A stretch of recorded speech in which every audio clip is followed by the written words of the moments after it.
So Marlo, in your experience, do you think that the cost itself could be also a reason why uh, many are saying it's a little bit under attended this year?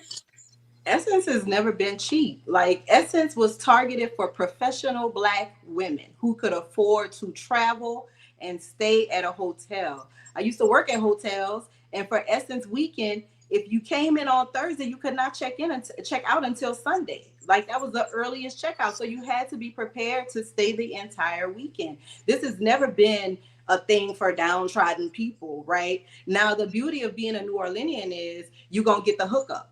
I got the hookup, y'all. I got the hookup for Saturday night. So locals were never kept out of the Essence Festival experience.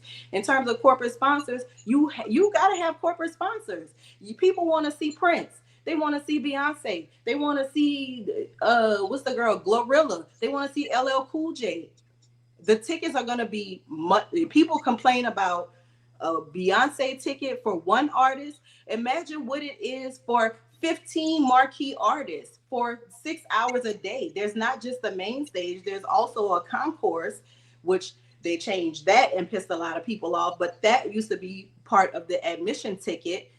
And you get to see Maxwell, and you get to see Jill Scott, and you see the food, not the Fugees, the Digital Planet, and old '80s rappers, and it really was something for everyone at this festival, and I think it probably still is. I haven't been as a viewer since about 2018, and I worked my last festival in 2019 when I moved here to Shreveport.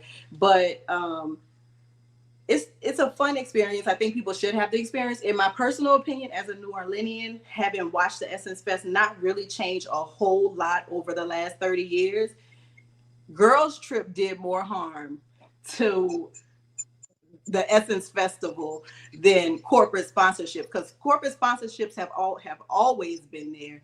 Girls Trip did something else for the festival. And I think that people's expectations were based on a movie. It made people want to come. I think a lot of complaining started after Girls Trip because people were thinking they were going to be ziplining in the French Quarter and all this other unrealistic movie stuff that just is logistically, you don't want to do it in New Orleans. It's not safe, y'all. You don't want to be ziplining between two French Quarter buildings. They're 300 years old. So I could go on and on, but I won't. But I think that as Black women, you should experience it.